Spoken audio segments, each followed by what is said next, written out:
Chers élèves, nous avons vu dans le cours précédent comment on sépare les différentes phases d'un mélange.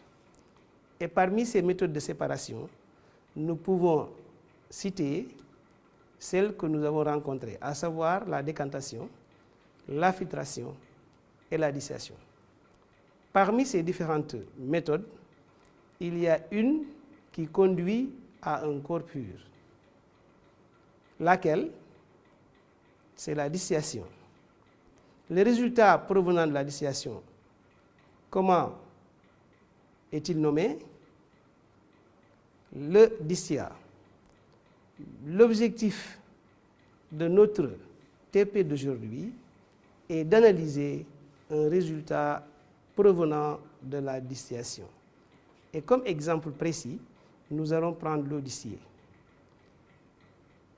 Nous allons illustrer expérimentalement la notion de corps pur composée par la décomposition de l'eau distillée.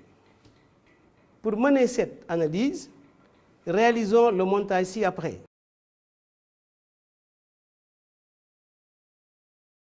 Pour réaliser ce montage, nous aurons besoin d'une alimentation de 6 à 12 volts que voici. À la place de l'alimentation, on peut utiliser des piles plates de 4,5 volts. De fils de connexion, d'un interrupteur, d'un électrolyseur que nous allons compléter avec le support que vous voyez là.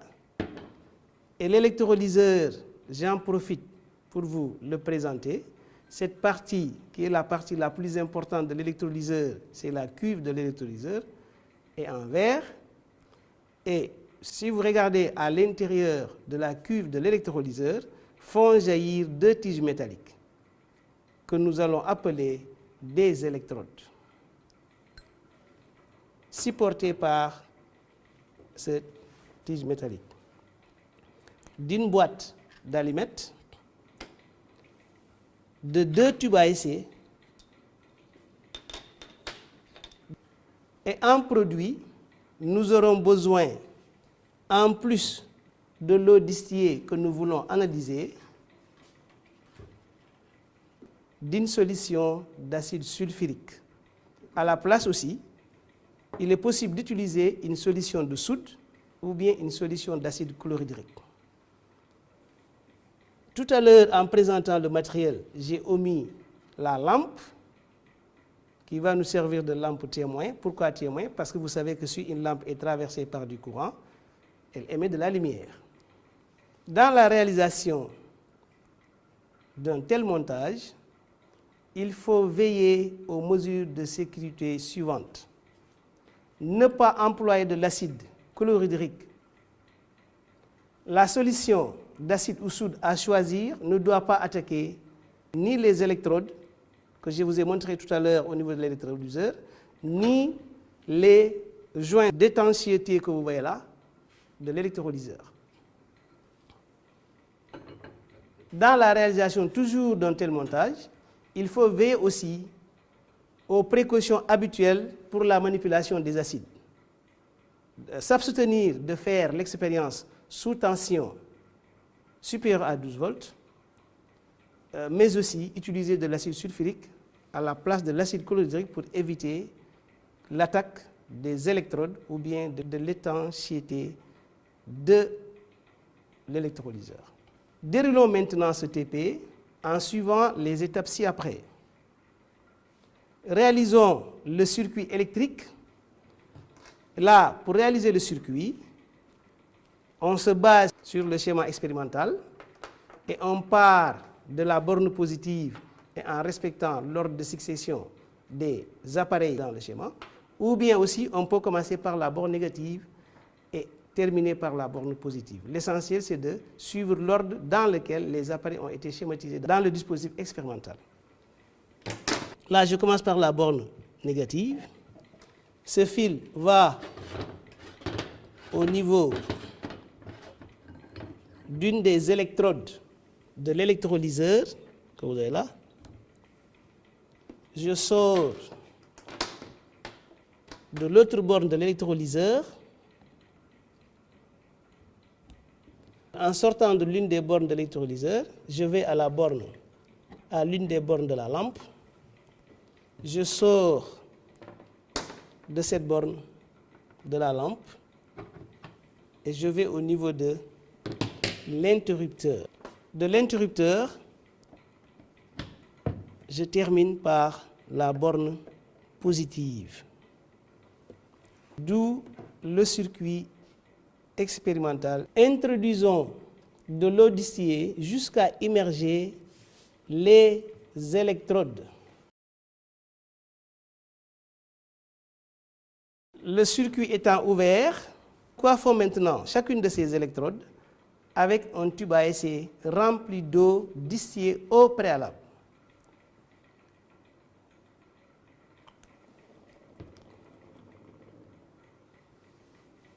Donc on coiffe la deuxième électrode de l'électrolyseur.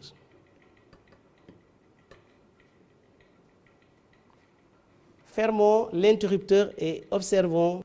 Avant de fermer, nous allons mettre l'alimentation sous tension.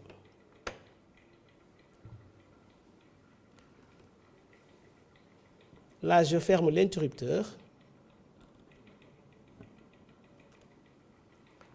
Nous avons fermé l'interrupteur et aucun phénomène n'est observé ni au niveau de la lampe, ni au niveau de l'électrolyseur. Ajoutons maintenant quelques millilitres de solution d'acide sulfurique dans l'eau distillée contenue dans l'électrolyseur. Et notons à nouveau nos observations. Donc, nous constatons qu'en ajoutant progressivement l'acide sulfurique dans l'eau distillée contenue dans l'électrolyseur, la lampe s'allume et l'éclat augmente de plus en plus.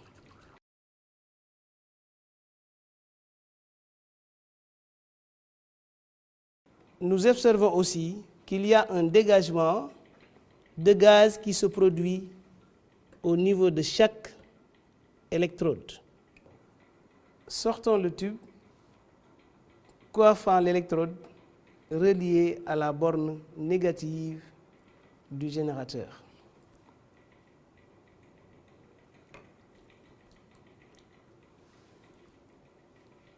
Approchons à l'ouverture de ce tube un brin d'allumette enflammé. Là, nous assistons à une explosion, c'est-à-dire une petite détonation. Sortons le tube, coiffant l'électrode reliée à la borne positive du générateur appelée anode.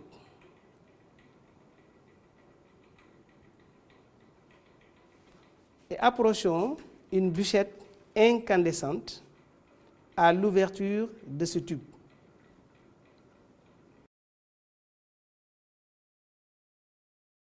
Quelle observation avons-nous faite? Le gaz recueilli à l'électrode reliée à la borne négative du générateur, la cathode, brûle avec une légère détonation, c'est du dihydrogène. Le gaz recueilli à l'électrode reliée à la borne positive du générateur appelé anode ravive une flamme d'une bûchette en incandescence. Ce gaz est appelé dioxygène. Quelle conclusion tirer? La décomposition de l'eau a donné du dioxygène et du dihydrogène dans les proportions de 1 volume de dioxygène pour 2 volumes de dihydrogène. C'est-à-dire, le volume de dihydrogène est le double du volume du dioxygène. La décomposition de l'eau pure par le passage du courant électrique est appelée électrolyse de l'eau pure. C'est un procédé d'analyse chimique. L'eau distillée est un corps pur composé. Retournons à la situation de départ. D'après la conclusion, l'analyse de l'eau distillée montre qu'elle est un corps pur composé. Donc, aux méthodes de séparation des phases d'un mélange, nous venons de voir un procédé d'analyse d'un corps pur qui nous permet de savoir si le corps est pur composé ou simple. La prochaine fois, nous allons parler de la notion de corps pur simple et de corps pur composé. Merci de votre attention.